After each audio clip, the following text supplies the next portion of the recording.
You know, people will stare at a chart for hours, chasing the candles up and down, and they'll miss the only thing that really matters. They'll ask me, Jesse, where do the big moves start? I tell them straight they always start in the same place. Consolidation. You remember the previous video on how to catch big money moves early that was about identifying the footprints before the herd sees them. But today, we're digging deeper into why those footprints always show up in consolidation. First, I've watched the market long enough to see that prices don't just leap out of nowhere. They coil, they hesitate, they sit still, almost as if they're catching their breath. Do you think that's an accident? No, that's the preparation, the pause before the real play begins. The public hates these quiet stretches. They get bored, they look for action, they chase noise. But the professionals, the operators, they wait right there, in that stillness, because they know it's the calm before the storm. Now ask yourself, why do most traders lose money when the real move begins? Because they got impatient during the range. They saw nothing happening, so they stepped out. By the time the breakout came, they were either flat-footed or chasing from behind. Isn't that exactly what happens to you sometimes? Don't lie to yourself you've felt it. That feeling of watching the train leave the station while you're standing with your ticket still in hand. The consolidation is the market's way of shaking out the weak hands. It lulls them into disbelief. It makes them doubt. People think the trend has died. But in reality, the stock is building energy. Think of a spring being pressed down. The tighter it coils, the more force it releases when it breaks. That's what those ranges are doing. They're gathering strength. The longer the consolidation, the bigger the move that follows. I'll tell you something that might sting. If you don't learn to respect consolidation, you'll never ride the real waves. The moves that make fortunes, those great sweeping swings, they never announce themselves with trumpets. They creep out of those quiet, forgotten corners of the chart, and you need the patience to sit through that. Do you have it? Or are you one of those fellows who's always itching for action, clicking in and out every 15 minutes, bleeding away your capital? When I was young in the bucket shops, I made that mistake often. I'd jump too soon, I'd flinch too early, and the market would punish me for my impatience. It took years to understand that the market pays the man who waits, not the man who acts on every tick. Remember, you don't get paid for activity. You get paid for waiting in the right spot, with the right size, when the right move begins. Look at any great advance in history. The stocks that doubled, tripled, ran tenfold, every single one had its base. It didn't just explode from the bottom. It went sideways first. It traded flat. It bored people half to death. Then, when the crowd had given up on it, the move started. Why is that? Because the smart money was accumulating. They don't buy in the open, where everyone can see them. They work quietly, inside those consolidations, absorbing the stock while no one's paying attention. Think about this. If you were a big operator with millions to put to work, could you just rush in and buy it all at once? Of course not. You'd tip your hand. The price would shoot up, and you'd end up paying more. No, you'd need to hide your buying, wouldn't you? You'd need to accumulate slowly, carefully, while keeping the stock in a range. That's what consolidation is. It's the footprints of accumulation or distribution. And once it's complete, the stock is ready for its real journey.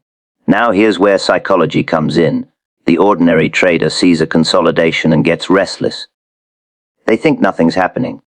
But the truth is, everything is happening. The professionals are writing the script. The question is, are you going to read it? Or are you going to be one of the extras in the background? Don't forget what we spoke about in that earlier lesson, spotting the big money before it shows its hand.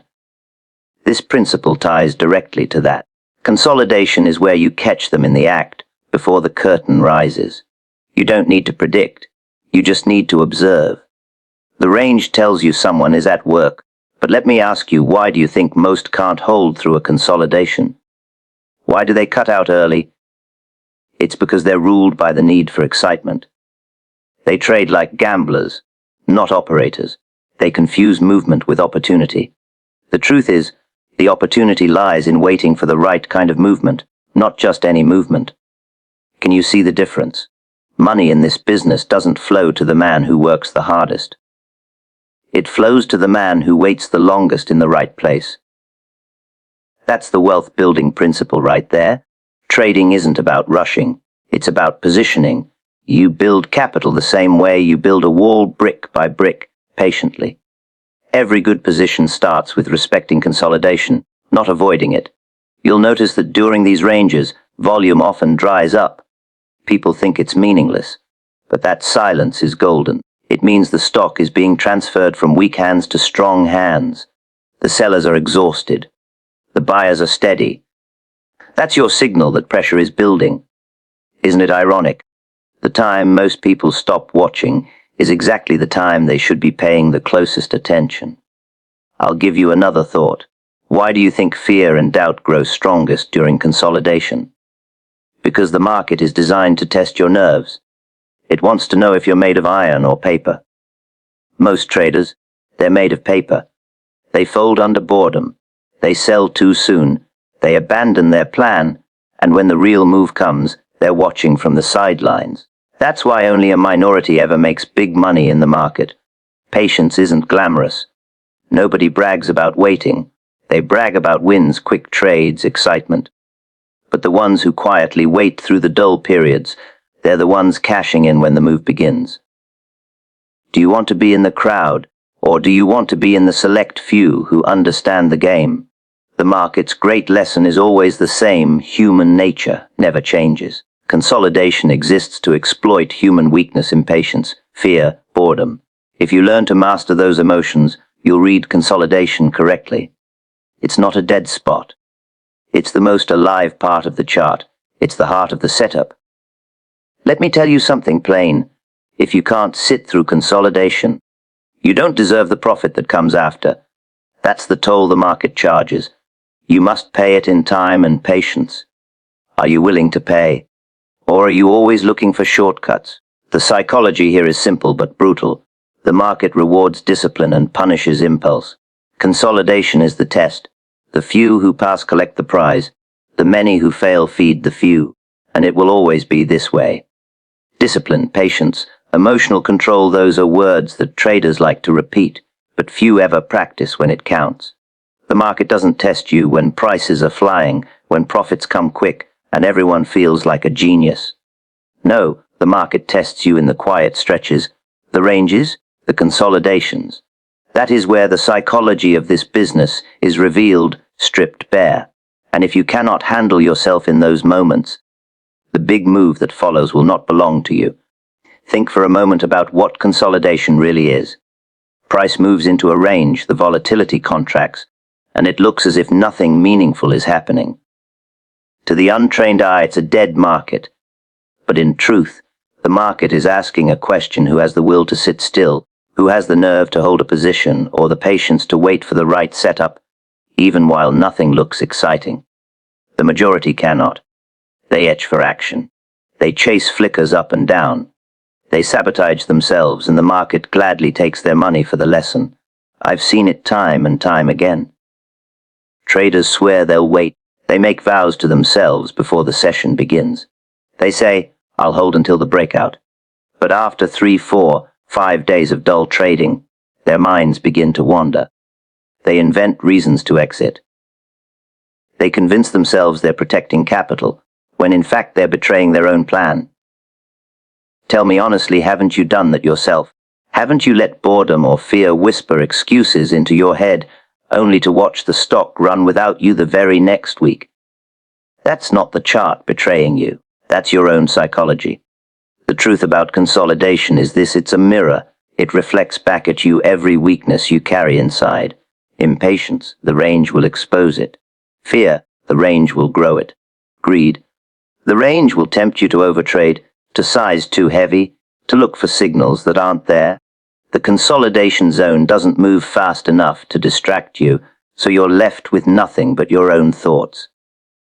And that is where most traders lose, not on the tape, but in their own minds. Patience is not just about waiting for time to pass. It's about enduring discomfort. Because the market knows how to make you uncomfortable. It doesn't just drop prices sharply. Sometimes it suffocates you with silence. It drifts sideways until you feel like nothing will ever happen again.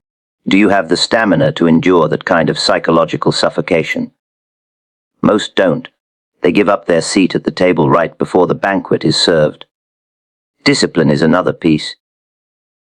Discipline means sticking to the plan you wrote when your head was clear, not the plan you invent when you're restless. The consolidation will tempt you to abandon discipline.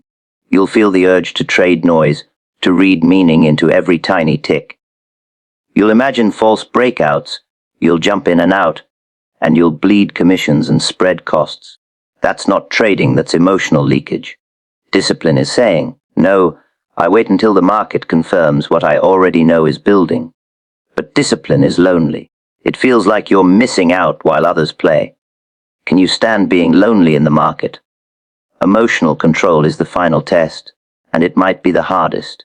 Think of what happens inside you when you hold a position through consolidation. The stock chops around, a point here, a point there. Some days you're up, some days you're down. Each tick toys with your emotions. Hope rises and falls. Fear whispers that you're wrong. Greed whispers that you should add more before it's too late. The consolidation amplifies those whispers because the longer you wait, the louder they become. Emotional control is not about killing those voices. It's about hearing them and refusing to act on them. Now consider how this plays into wealth building. The fortunes in this game aren't built by chasing 10 little moves. They're built by sitting tight on the big ones. But here's the catch: before the big ones comes the consolidation. The range is the toll booth you must pass through to reach the trend, and the toll is paid in patience, discipline, and control. Most traders are unwilling to pay. They want the road without the toll, the profit without the discomfort. The market has no mercy for that kind of thinking. I learned this lesson the hard way. I recall sitting in a stock that moved sideways for weeks. I grew restless. I closed my line, convinced it was going nowhere. A few days later, it broke wide open and ran like a racehorse. I chased, of course, and what happened? I bought high, got shaken out in the first retracement, and ended with nothing but regret. That regret burned into me the truth. The only way to take the lion's share is to endure the lion's silence. Look at how professionals operate. They do not fear consolidation, they welcome it. They know that's where the public is lulled to sleep. They accumulate there. They lay their groundwork. They're not rushed by the clock. They understand that time is a tool, not an enemy. They don't see boredom, they see preparation. And because they can control their own psychology, they can take full advantage of yours. Tell me, when you see a flat chart, do you see nothing, or do you see potential energy? That answer defines whether you're operating as a professional or as a public player. Because to the public, consolidation is dead time. To the professional, it's loaded time, ready to explode. The difference lies not in the chart, but in the trader's psychology.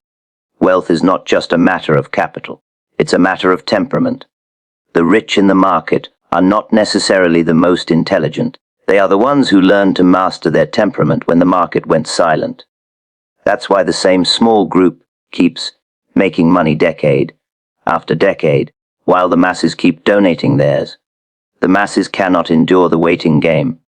They demand action, and in that demand they lose. Here's something I want you to ask yourself. Next time you see a consolidation, are you willing to be bored for weeks if it means being right for months? Most traders cannot honestly say yes. They want immediate gratification. They want the excitement now. But the market doesn't pay on your schedule. It pays when the range resolves. If you can't endure that gap between effort and reward, you'll never capture the real payoff. Think about how discipline and control spill over into every part of trading. The same patience that keeps you steady during consolidation also keeps you from chasing tops and bottoms. The same discipline that holds you in a range also cuts your losses when a breakout fails. The same emotional control that resists boredom also resists panic when volatility returns.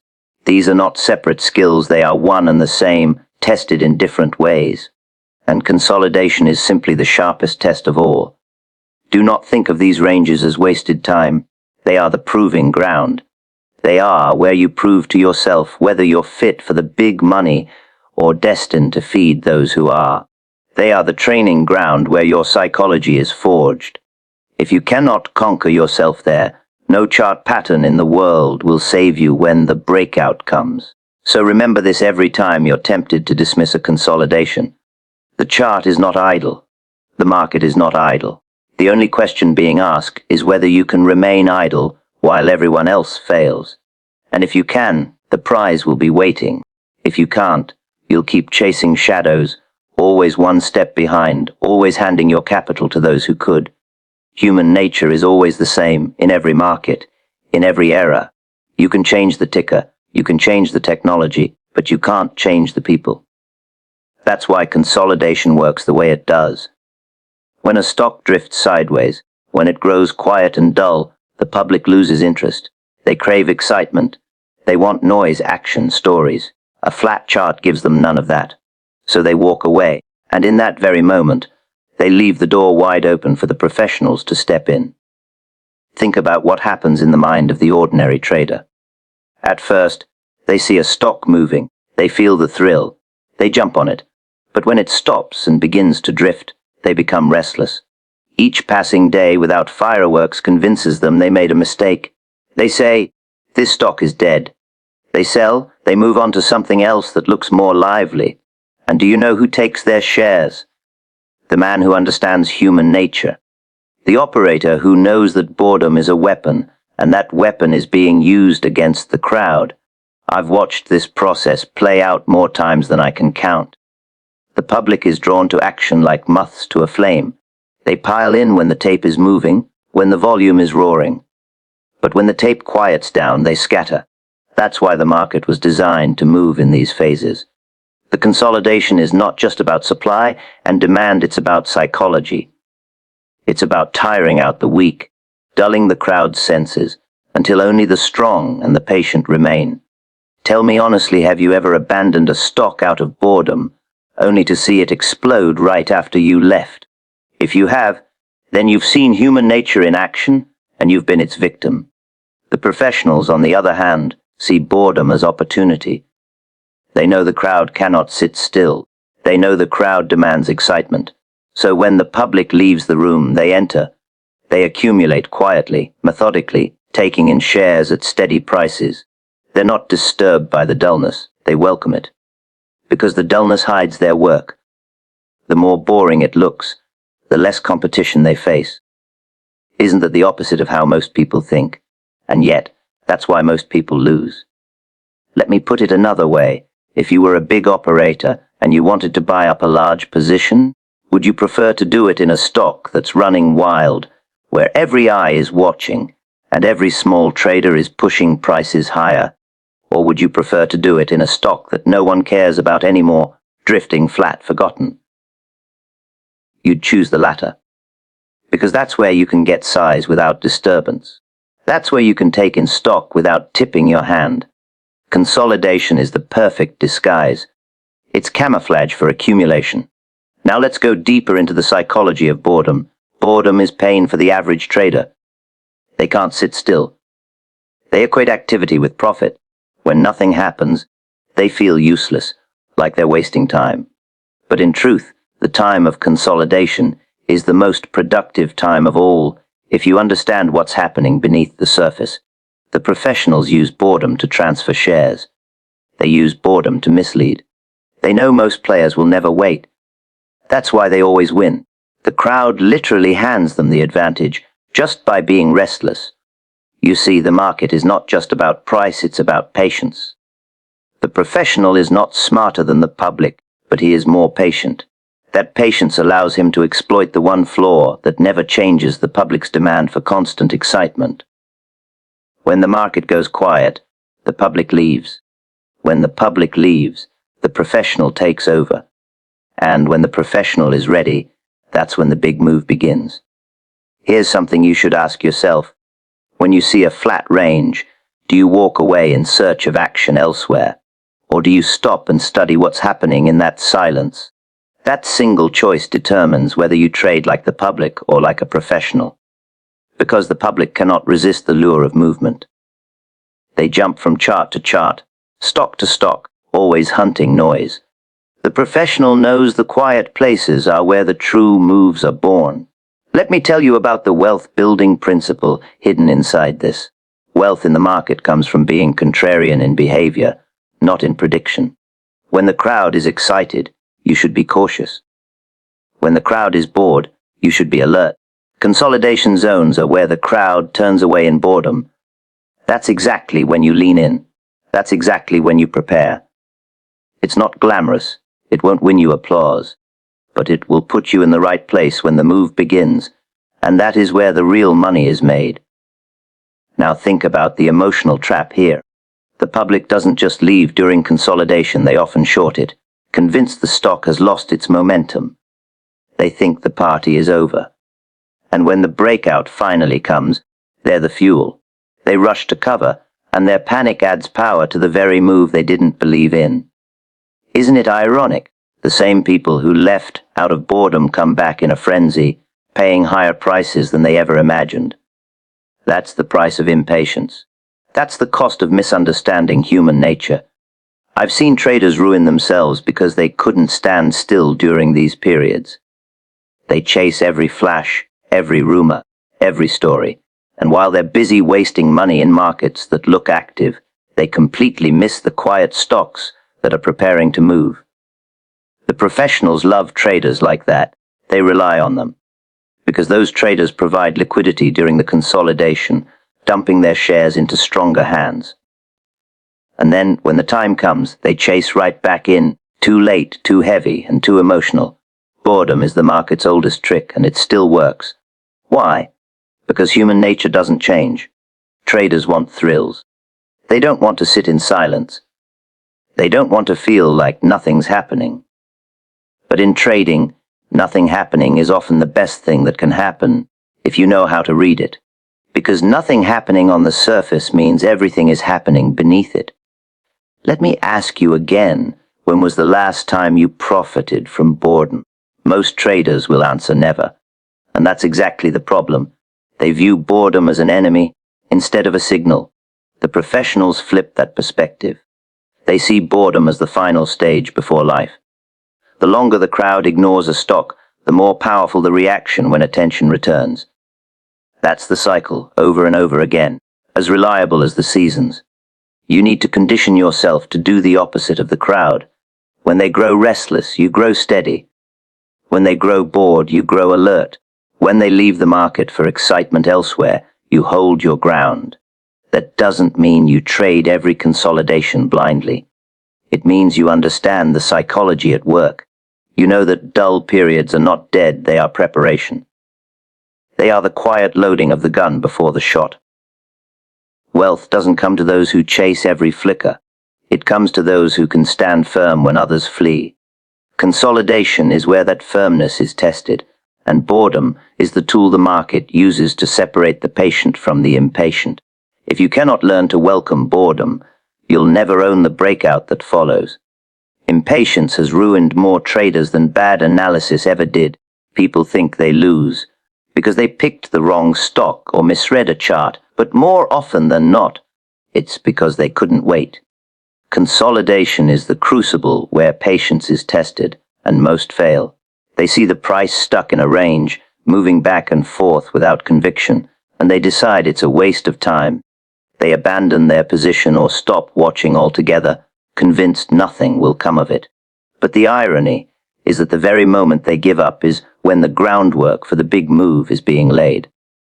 Ask yourself honestly, how many times have you stepped out too early, only to watch the stock run in the exact direction you expected, just without you in it? That sting of regret, that sick feeling in your stomach, that's not bad luck. That's impatience punishing you.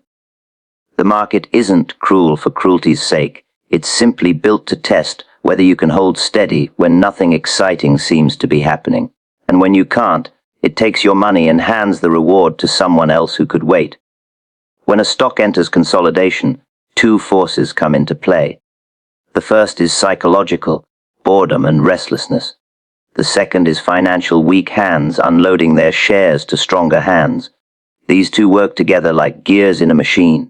The weak traders can't handle the boredom, so they sell. The strong traders know boredom is their ally, so they buy.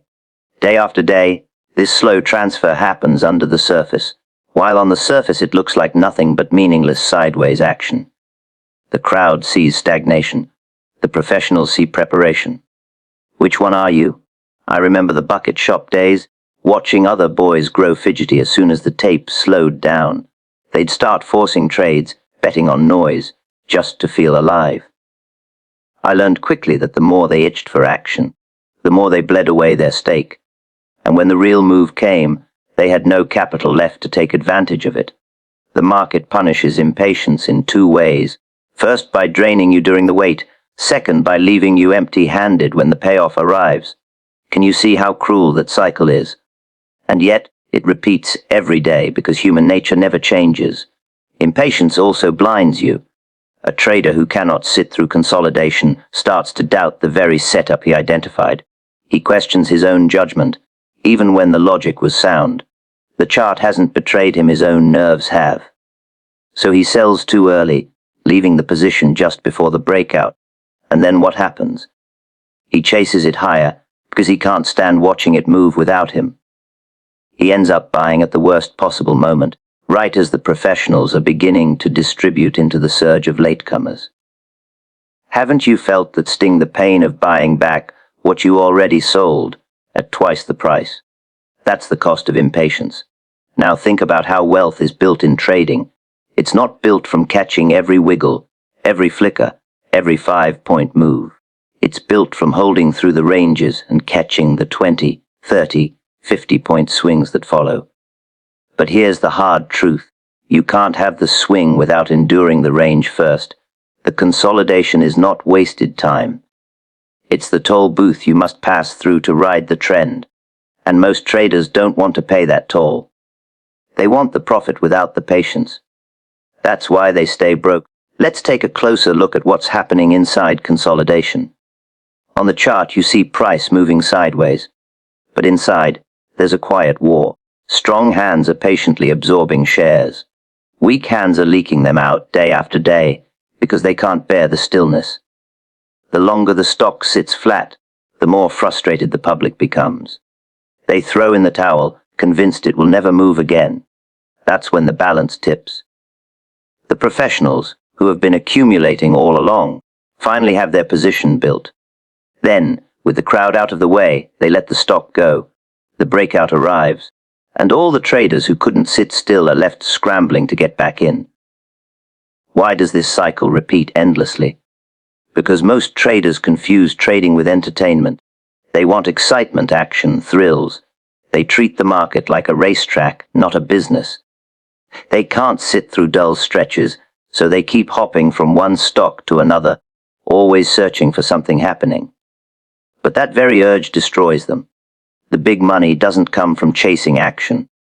It comes from identifying where the action will happen and waiting for it, no matter how dull it feels in the meantime. Do you have the discipline to do that? Or do you let boredom run your account? Impatience has another cost that traders rarely see. It eats at your confidence.